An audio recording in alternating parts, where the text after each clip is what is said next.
Welcome back friends. और आज मैं फिर आप लोगों के सामने उपस्थित हुए एक नया टॉपिक लेकर के, ड्रेनेज।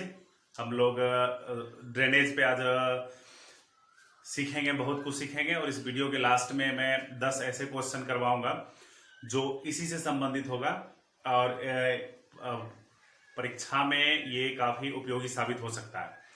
इसलिए मैं आप लोगों से रिक्वेस्ट करूंगा कि अगर आप लोगों ने अभी तक मेरे इस चैनल को सब्सक्राइब नहीं किया है एसआई लर्निंग, तो आप जल्दी से एसआई लर्निंग चैनल को सब्सक्राइब कर लीजिए और बगल में बेल आइकन को दबा लीजिए ताकि मेरे द्वारा अपलोड किया गया वीडियो का नोटिफिकेशन आपको मिले और आप तुरंत उस वीडियो को देख करके लाभ उठाएं।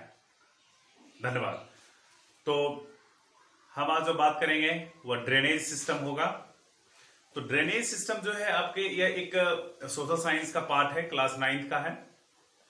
तो जो ड्रेनेज सिस्टम है उसमें ड्रेनेज मीन्स व्हाट, रिवर, नदी। तो नदी के बारे में आज हम यहाँ पर डिस्कस करेंगे, पढ़ेंगे। ड्रेनेज का एक पार्ट है रिवर, उसके बारे में। तो जो ये दोस्तों आप जो ये डायग्राम देख रहे हो, इस मैंने एक रिवर कोर्स बनाया है, एक रिवर कोर्स बनाया है। उस रिवर कोर्स में मैंने बताने की यह कोशिश की है कि यह जहां से नदी निकलती है वह सोर्स ऑफ रिवर होता है। मतलब वहां से नदी निकल रही है, जैसे गंगा गंगोत्री से निकल रही होती है, तो वो उसका सोर्स ऑफ रिवर होता है। और नदी में 3 कोर्सेज होते हैं। पहला अपर कोर्स, जहां से नदी निकलती है। बीच वाला भाग जो होता है वह मिडिल कोर्स का होता है, वो भी मैंने आपको दिखा दिया है। और सबसे नीचे वाला जो भाग होता है वह लोअर कोर्स होता है। तो जहां से नदी निकलती है वो अपर कोर्स होता है। और नदी जब शुरुआत वाले भाग से निकल करके जब मैदानी वाले भागों में आ जाती है, हमारे आपके इधर जो क्षेत्र है, मैं तो बिहार से हूं तो मैं इसके बात कर रहा हूं, और पता है आप लोग जहां से होंगे वहां आप डिसाइड कर लीजिएगा कि हम किस क्षेत्र में आते हैं। तो इसमें जो है जहां से नदी निकलती है वो आपका अपर कोर्स होता है। और जब नदी मैदानी भागों में आती है, प्लेन एरिया में आती है, तो वो आपका मिडिल कोर्स होता है। जब नदी फाइनल स्टेज में जब पहुंच करके किसी दूसरे बिग वाटर बॉडीज में जाकर के मर्ज होती है, मिलती है, तो वो तीसरा यानी कि लोअर कोर्स होता है। और माउथ ऑफ द रिवर जो होता है, नहीं, वो ये होता है लोअर पार्ट, जहां नदी दूसरे वाटर बॉडीज में जाकर के मर्ज होगी, मिलेगी, वो जगह माउथ ऑफ द रिवर कहलाता है। राइट। तो हम इसे फिर से देखेंगे कि नदी का 3 कोर्स होता है, अपर कोर्स, मिडिल कोर्स और लोअर कोर्स। जो अपर कोर्स होगा दोस्तों, जहां से नदी निकलती है वो अपर कोर्स होता है। और उसके बाद नदी निकल के आगे जो आती है, ये वाला जो क्षेत्र हो गया, बीच वाला क्षेत्र, ये मैदानी एरिया जो होता है, प्लेन एरिया मैदानी भागों में, वो मिडिल कोर्स में होता है। और नदी जाकर के जहां पर मिलती है वो जगह आपको लोअर कोर्स कहलाता है। राइट। जैसे आप देखिएगा तो इसमें अपर कोर्स में, मिडिल कोर्स में और लोअर कोर्स में, याद रखिएगा कि माउथ ऑफ द रिवर, नदी का मुंह कहां होता है, जहां पर नदी जाकर के दूसरे चीज में जाकर के मिलती है। छोटी नदी बड़ी नदी में जाकर के मिलती है, वो उसका माउथ होता है। जैसे मैं एक एग्जांपल आपको देता हूं। सपोज क्या हमने कि ये नदी है, मैंने माना कि ये एक नदी है, इसमें एक दूसरी सहायक नदी आकर के यहां पर मिलती है। नहीं, ये तो हो गया आपका मेन रिवर, नहीं, प्रधान नदी, मेन रिवर। और यह जो आकर के मिलेगी तो ये होगी ट्रिब्यूटरी रिवर, मतलब सहायक नदी। तो निश्चित रूप से कोई और जो छोटी नदी होगी जो इसमें आकर के मिली होगी, ये आपका डिस्ट्रीब्यूटरीज हो गया, distributaries, tributaries and main river. तो उपसहायक, सहायक और प्रधान नदी। तो ऐसे करके वाटर बॉडीज मिलते मिलते इसमें आकर के मिलता है।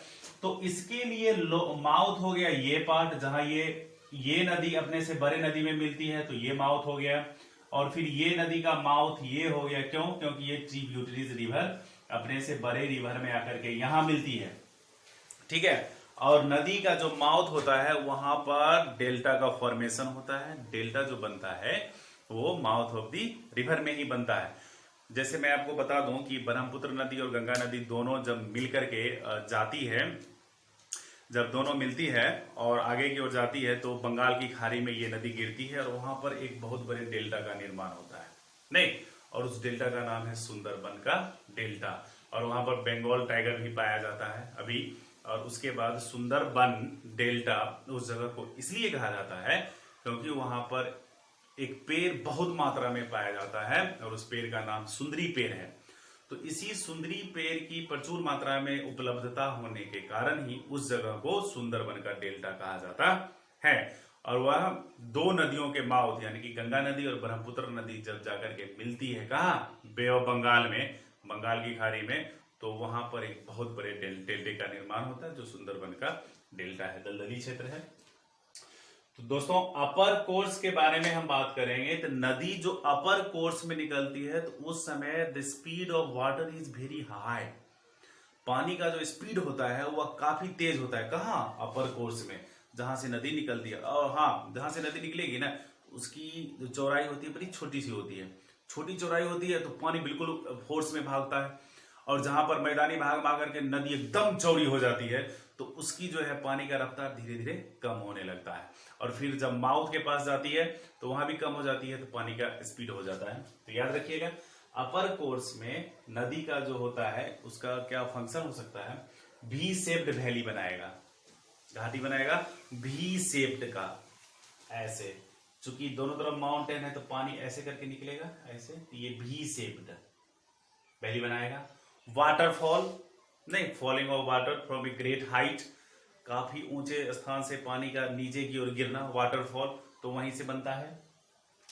मिडिल कोर्स में जब नदी आती है, मिडिल कोर्स में बांध टूटना, ये सभी प्रक्रियाएं मिडिल कोर्स में ही होती है। और नदी जो है भरपूर पानी के साथ मिडिल कोर्स में ही होता है। और नदी जो है वो सिल्ट के बारे में भी हम बात कर रहे हैं। मिडिल कोर्स में वाइडर, नदी चौड़ी हो जाती है, मेंडर बनाती है, इसके बारे में हम आगे बात करेंगे। ऑक्सबो लेक, इसके बारे में भी हम बात करेंगे, ये सब बनाती है। देखिए दोस्तों, नदी जब मिडिल कोर्स में आती है तो जो नदी जो अपने साथ सिल्ट लाती है, सिल्ट एंड स्मॉल फ्रेगमेंट्स, ये सब जो लाती है तो उसका डिपोजिशन होने लगता है। डिपोजिशन होते होते क्या होता है कि जैसे ये रिवर है तो जब डिपोजिशन होने लगता है उसका, तो डिपोजिशन होते होते अगर मान लिया कि हमने कि ये रिवर है तो इसमें सिल्ट का डिपोजिशन होगा। डिपोजिशन होते होते क्या होता है कि बेड नहीं, the lower part of the earth नहीं, sorry, lower part of the river, नदी का सबसे नीचे वाला भाग जो होता है वो बेड होता है, तो वहां पर वह सिल्ट धीरे धीरे जमा होने लगता है। तो इसका जो है ये भरने लगता है दोस्तों, इसको सुनिएगा और आप समझ में आ जाएगा कि किसी भी नदी को हम कहते हैं कि बिहार का शोक कोसी नदी है, बंगाल का दामोदर नदी है, क्यों? बस उसी का आंसर इसी में है, प्यार से सुनिएगा, समझ में आ जाएगी बातें। और मेरी बात अगर आपको अच्छी लग रही हो तो आप मेरे चैनल को जरूर सब्सक्राइब कीजिए और बेल आइकन भी दबाइए। जब सिल्ट इस नदी में बढ़ता जाता है तो क्या होता है कि पहले जो स्थान था पानी रहने का वहां पर तो अब सिल्ट आकर के जमा हो गया है, तो ऑब्वियसली जो है पानी ऊपर आता जाएगा। एक समय ऐसा भी आएगा कि ये पूरे वाइड हो जाएगा। तो इसलिए कहा जाता है कि नदी जो होती है मिडिल कोर्स में वाइड हो जाती है और बांध तोड़ देती है। और यही कारण है कि जो नदी है उसमें सिल्ट, गाद जिसको हम लोग कहते हैं, बैठ गया है और उसकी मोटाई काफी ऊपर हो गई है। तो उसकी मोटाई काफी ऊपर हो गई है, तो जो पहले पानी जहां होता था अब वहां पर सिल्ट है, तो ऑब्वियसली पानी ऊपर आकर के जैसे ही अमाउंट ऑफ वाटर हाई होगा पानी ऐसे ओवरफ्लो हो जाएगी। और दैट इज द रीजन, यही रीजन है कि सब रिवर्स आर कॉल्ड, कुछ नदियों को कहा जाता है सॉरो रिवर, शोक नदी के नाम से उनको जाना जाता है। जैसे बिहार का कोसी हो गया, बंगाल का दामोदर हो गया, ये सब जो नदी है शोक नदी कहा जाता है। क्यों कहा जाता है उसका आंसर भी आपको अभी मिल गया है, थैंक यू। तो अब लोअर कोर्स के बारे में बात करेंगे। Flat bottom valley, flood plains and deltas, ये निर्माण होता है आपका lower part of the river में। और याद रखिएगा नदी का मुंह जहां से नदी निकलती है वो नहीं होता है, जहां नदी जाकर के दूसरे नदी में मिलेगी वो माउथ ऑफ द रिवर होता है। और जहां नदी मिलती है वहीं पर डेल्टा का निर्माण होता है। और सुंदरबन डेल्टा के बारे में मैंने आपको तो बताया भी है, तो वहां पर पेड़ अधिक मात्रा में पाया जाता है जिसका नाम सुंदरी पेड़ है और उसी की वजह से उस जगह का नाम सुंदरबन का डेल्टा पड़ा हुआ है। बहुत अच्छे। अब हम जो बात करेंगे इसमें एक चीज मैं मेंडर के बारे में बता दूं कि meander is a winding curve और a beat in a river. Meanders are the result of the both process erosion and deposition. Meander जो होता है नदी में जो घुमाव होता है, नदी जो होती है आपकी नदी सीधे रास्ते में नहीं चलती है ना, नदी भाई चलते चलते क्या होता है कि उसका रास्ता जो है ऐसे मान लिया जाए कि ये नदी ऐसे करके जा रही है और फिर ये ऐसे घूम गई, ये ऐसे घूम के फिर यहीं से ऐसे जाने लगी, और ऐसा नदी का रास्ता हो सकता है और होता ही है। फिर ये नदी आगे आकर के ऐसे घूम के ये ऐसे करके निकल गई है, फिर ये नदी आगे आकर के ऐसे घूम के ये ऐसे निकल गई है। नहीं तो ऐसे करके जो यह निकली है नदी, ऐसे करके जो निकली है, तो ये जो आप देख रहे हो ना, ये वाला जो है ये आपका मेंडर का कॉर्नर होता है। ठीक है, पॉइंट क्या है कि एक समय ऐसा आएगा कि ये यहां पर सिल्ट भरते भरते भरते भरते ये रास्ता ब्लॉक होकर के ऐसे कट के ये फिर मेन चैनल में ऐसे ही मिल जाएगा, और ये देखिए यही लैगून बनाता है। लैगून, ऑक्सबो लेक ऐसे ही बनते हैं। लैगून क्या होता है? लैगून है कि ए shallow water body separate from a large water body. बड़े वाटर बॉडी से एक छोटा सा वाटर बॉडी हट गया, वो लैगून हो गया, फॉर्मेशन हो गया। Thank you. अब देखिए the major Himalaya river are, Himalaya का जो नदी होता है वो पेरेनियल रिवर होता है। पेरेनियल रिवर के बारे में यहां हम बात करेंगे तो स्पष्ट लिखा हुआ है कि reverse that have water through the year. Perennial river ऐसी नदी होती है जिसमें सालों भर पानी रहता है, जिसको हम सदाबहार नदी कह सकते हैं, that are perennial rivers. Okay, अब ये पानी आता कहां से है? इस नदी में कहां से पानी आता है? तो these rivers get water from rain. तो इन नदियों को पानी मिलता है कहां से? वर्षा से। And as well as from melted snow, और वर्षा के साथ साथ मेल्टेड स्नो, बर्फ जो पिघलता है, उस बर्फ के पिघलने से जो पानी बनता है वो पानी आपको नदियों में आता है जिसमें सालों भर पानी रहता है। And these kinds of rivers are called perennial rivers. Okay, और ये मेल्टेड स्नो कहां होता है? From the mountains.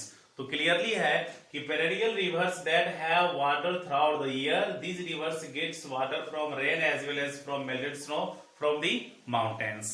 ओके, तो ये हमारा पेरेनियल रिवर होता है, ये हमारा लैगून हो गया। द मेन हिमालयन रिवर्स, तीन हिमालय की तीन महत्वपूर्ण नदियां, बहुत सारी नदियां हिमालय से निकली हुई है, छोटी बड़ी बहुत सारी निकली हुई है, लेकिन three main rivers that are originates from the Himalaya and that are the Ganga, the Brahmaputra and the Indus. Okay, ये तीन नदियां जो है हिमालय से निकली हुई है, गंगा नदी, ब्रह्मपुत्र नदी और इंडस नदी। इन तीन नदियों के बारे में अभी हम जानकारी इकट्ठा करेंगे। तो हम लोगों ने इसको देख लिया है, एक छोटा सा झलक हम लोग लैगून को भी देख लिया है, रिवर ऑफ कोर्स को भी हम लोगों ने देख लिया है।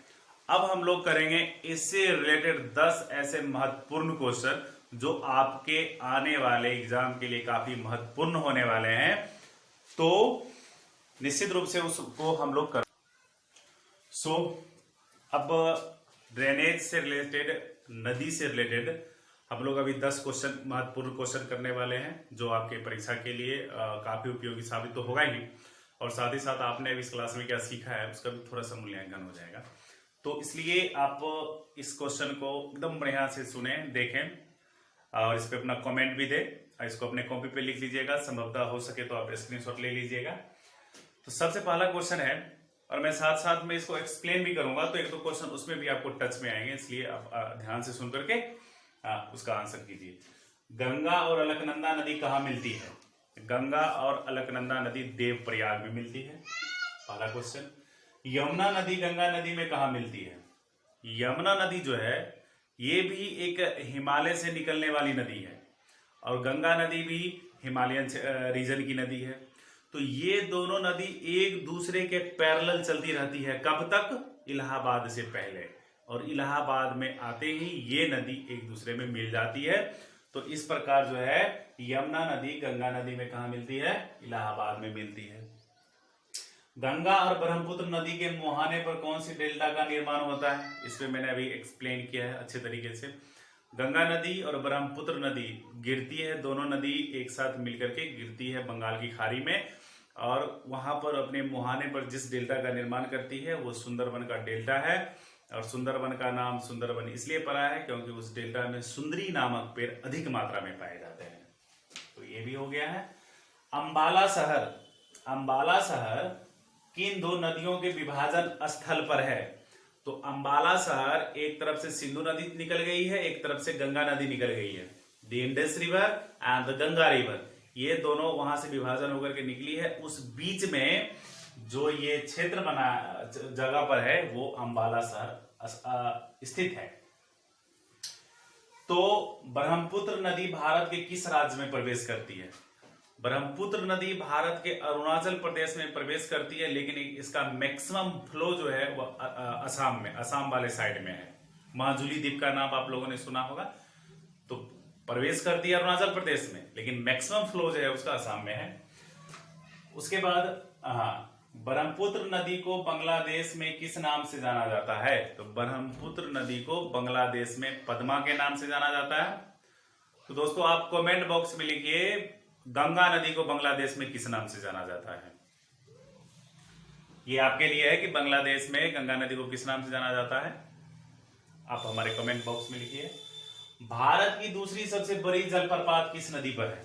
भारत की दूसरी सबसे बड़ी जलप्रपात वाटरफॉल, वाटरफॉल मतलब falling of water from a great height, एक अधिक ऊंची से पानी, अधिक ऊंचे वाले स्थान से पानी का गिरना वाटरफॉल कहलाता है। भारत की दूसरी सबसे बड़ी वाटरफॉल आपको कावेरी नदी पर है और उसका नाम है शिव समुद्रम।